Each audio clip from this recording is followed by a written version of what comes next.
வச்சிருக்க? கால தரையில இல்லையா உனக்கு? புதுசா நடக்க ஆரம்பிச்சா கண்ணுக்குட்டி கூட முடியலம்மா. உன் மாமா வருவாரா இல்லையா? வருவாரு பாட்டி, வந்துகிட்டே இருக்காரு. ஏன் இப்படி வீடு இடிக்கிற மாதிரி கத்திட்டு இருக்கிற? ஊருக்குள்ள வந்துட்டாரு. அப்படி அனௌன்ஸ்மெண்ட் மட்டும் தான் வந்துட்டே இருக்கு. ஆளதான் கண்ணுல காணும். அப்புறம் பன்னீர் இருக்குல்ல, அதையும் எடுத்து ரெடியா வச்சிரு.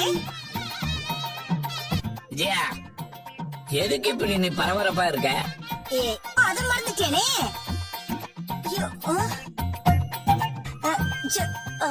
என்ன? ஷோ, நான் இதை யோசிக்கவே இல்லை. அம்மாவை பார்த்து பயந்து ஓடி இருக்கும்.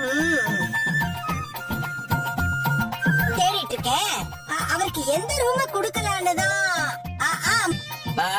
இவன் வாழ்க்கையில எதை வேணாலும் விட்டு கொடுப்பா, ஆனா ரூம மட்டும் விட்டு கொடுக்கும். அப்ப நாங்க எங்கடா போறது? டேய், நீங்க என்ன டென்ட் போட்டுக்குவீங்களா? அடுத்து நிறுத்துங்கடா. பிளான் பண்ணிட்டு இருக்கானுங்கன்னு தெரியல. பாட்டி உஷாரா இருந்துங்க பாட்டி.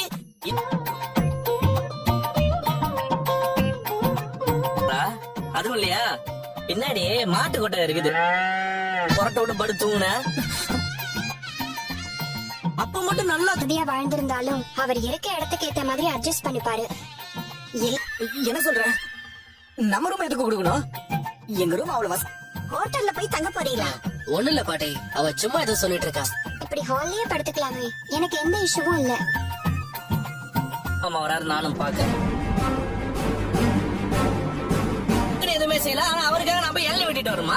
டேய், நானே சொல்லணும். மீனா, என்ன வேடிக்கை பார்த்துட்டு கூட்டு போ. ரோகிணி, ஸ்ருதி, வாங்கம்மா.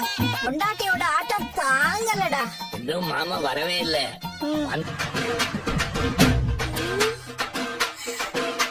மனோஜ், மாமா வந்துட்டார். வாங்க வாங்க.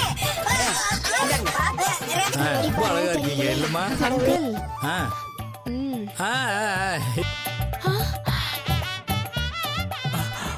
ஆம்லேட்டா? அது வந்து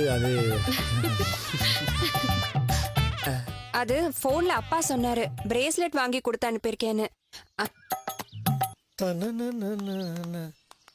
டேய் முத்து, இந்த பாரு, எப்படி மலேசியால இருந்து சீம சரக்கு வாங்கிட்டு வந்துருப்பாருல, அதெல்லாம் இல்லடா. சீம சரக்குல வேற ஒரு கிக் இருக்கு. மிதியார், முதல்ல வந்திருக்குது யாருன்னு பாப்போம். இந்த பார்லர் மாமல எனக்கு ஒரு என்னங்க நீங்களும் என்ன ஆண்டின்னு சொல்றீங்க? உங்களை சம்பந்தின்னு சொல்ல மனசு வரல, அவ்வளவு யூத்தா இருக்கீங்க.